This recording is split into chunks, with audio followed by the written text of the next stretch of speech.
Hello guys, कैसे हैं आप सभी लोग। आशा करती हूँ आप सभी लोग अच्छे होंगे। कहानी के लिए मेरे चैनल को सब्सक्राइब कीजिए और कहानी को लाइक और शेयर ज़रूर कीजिएगा।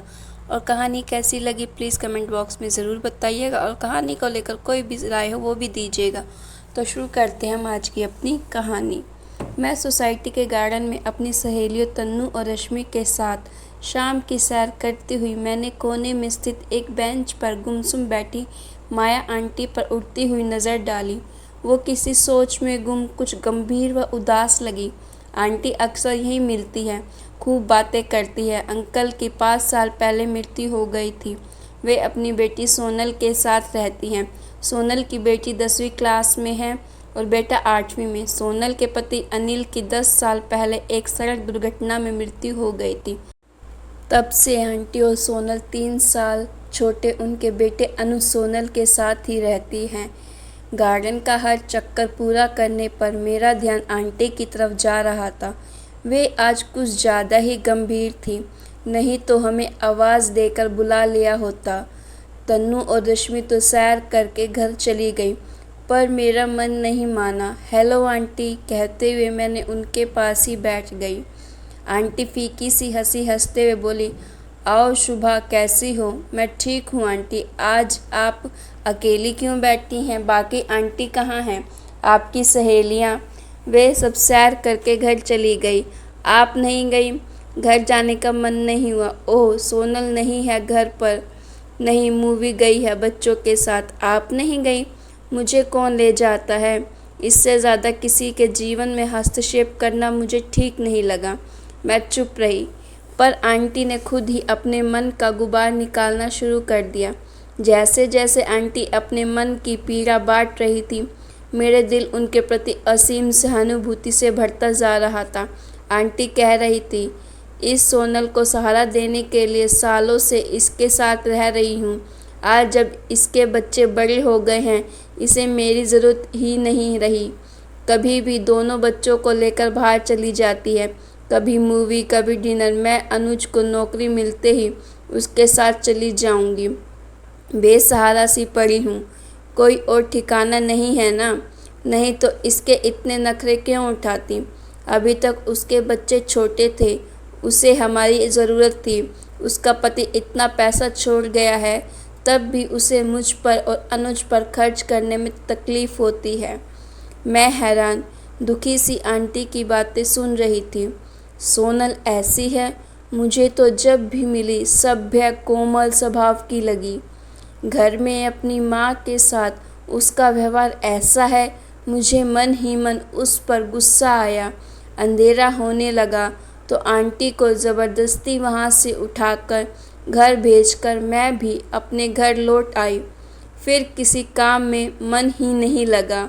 यही सोच रही थी कि वृद्ध अवस्था तो बहुत परेशानी की चीज़ है।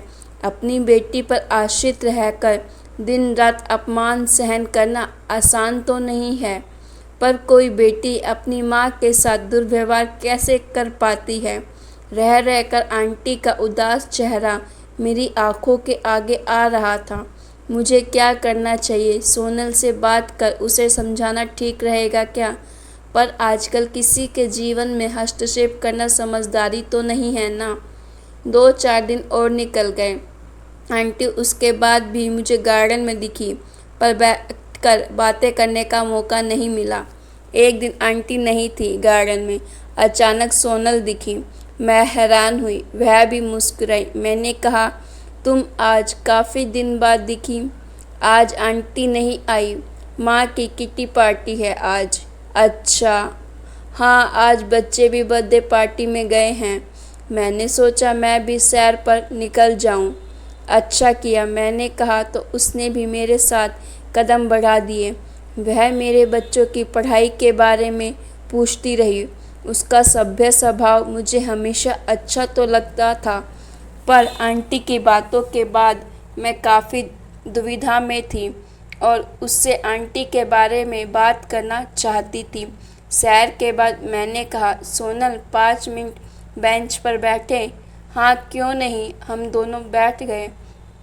कैसे बात शुरू करूं, मैं सोच रही थी। आखिरकार मैंने पूछ ही लिया, अनुज को कहीं जॉब मिला? सोनल के चेहरे पर दुख का एक साया सा लहराता साफ साफ देखा मैंने। ठंडी सांस लेकर बोली, मिलेगी उसे ना जो ढूंढना चाहता हो। क्या बताऊं शुभा, घर घर की कहानी है। छोड़ो, आज इतने दिन बाद तुमसे मिली हूँ, क्या अपना रोना लेकर बैठूं? अरे नहीं, तुम मुझे अपने दिल की बात बता सकती हो। कुछ परेशानी है? तुम्हें तो पता ही है, मेरे पति मेरे साथ बहुत जल्दी छोड़ गए। तब बच्चे कितने छोटे थे। माँ अनुज और पिताजी के साथ मेरे पास रहने आ गई थी कि मुझे सहारा रहेगा। पर मैं आज भी उस दिन को कोसती हूँ जब माँ मेरे साथ रहने आई थी। मैं बुरी तरह चौंकी। सच? क्या हुआ? हमारा एक फ्लैट और 2 दुकानें हैं। वहाँ से जो किराया आता है उससे और मेरे पति की जो बीमा रकम मिली उससे मैंने घर गृहस्थी और बच्चों की पढ़ाई संभाली हुई है। किसी तरह मैनेज कर ही लेती हूँ। 1-2 बार मैंने कहीं जॉब भी किया, पर मुझे 1 महीने में ही छोड़ना पड़ गया क्योंकि अनुज और माँ ने बच्चों को संभालने के लिए साफ साफ मना कर दिया था। पिताजी नहीं रहे तो मैं ही अपनी परेशानियां एक तरफ रख माँ को संभालती रही। तुम्हें पता है सुबह, माँ के 3 फ्लैट्स हैं, तीनों किराए पर दिए हैं। किराए का और पिताजी का काफ़ी पैसा माँ के पास आता है, पर माँ 1 रुपया भी कभी मुझ पर या मेरे बच्चों पर खर्च नहीं करती। उनका सब कुछ अनुज के लिए है और अनुज वह इतना कामचोर और निकम्मा है कि दिन भर बस टीवी या कंप्यूटर पर लगा रहता है। बच्चों को पढ़ाना होता है तो यही कहती रहती हूँ कि टीवी की आवाज़ धीमी कर लो। फिर माँ को यह इतना बुरा लगता है कि पूछो मत। खाने में माँ और अनुज के इतने नखरे हैं कि बात ता ही नहीं सकती। मेरे से भी दोनों बहुत किट किट करते हैं। अपने ही घर में दम घुटता है मेरा तो निकल जाती हूँ कभी बच्चों को लेकर। 3-3 किट्टी पार्टी है माँ की। अपने और अनुज के लिए सब तरह के मनोरंजन के लिए पर्याप्त धनराशि है माँ के पास, पर कभी उनका हमारे ऊपर कुछ खर्च हो जाए तो दिन भर सुनाती हैं। काश सहारा देने के नाम पर माँ हमारे पास न आती, मैं ज़्यादा चैन से जी लेती। वे कभी अपने फ्लैट में रहने के बारे में सोचती भी नहीं क्योंकि वहाँ उनके खर्चा होगा। सुबह आज सुबह माँ ने बहुत सुनाया था, दिल भरा हुआ था। आज तुमसे सब कह दिया, पर प्लीज़ किसी को मत कहना। अपनी परेशानी आज तक किसी को नहीं कही। कोई जल्दी यकीन भी तो नहीं कर पाएगा। जो सामने दिखता है वह सच नहीं होता, बहुत कुछ अनदेखा रह जाता है। चलें? आंखें पोंछते हुए सोनल ने कहा। तो मुझे भी अपनी आँखों की नमी का एहसास हुआ। हम दोनों अपनी अपनी बिल्डिंग के रास्ते की तरफ बढ़ गए। मैंने उसे मुड़कर देखा। उसके थके सुस्त कदमों से उसके दिल की उदासी महसूस हो रही थी मुझे। और मुझे तो अभी अभी जीवन का एक सबक मिला था कि चाहे रिश्ता जो भी हो, कभी एक तरफा की बात सुनकर किसी के बारे में कोई राय नहीं बना लेनी चाहिए। पता नहीं सच क्या हो, दूसरा अपने अंदर पता नहीं कितने दुख समेट कर जी रहा हो। बुजुर्ग माता पिता भी तो कर देते हैं ना गलतियाँ। सिर्फ बड़े होने से ही उनकी हर बात सही सच नहीं हो जाती ना। तो गाइज़, आपको स्टोरी कैसी लगी? अच्छी लगी तो प्लीज़ स्टोरी को लाइक और शेयर ज़रूर कीजिएगा। और कहानी को लेकर कोई भी राय हो और कहानी कैसी लगी प्लीज़ ज़रूर बताइए।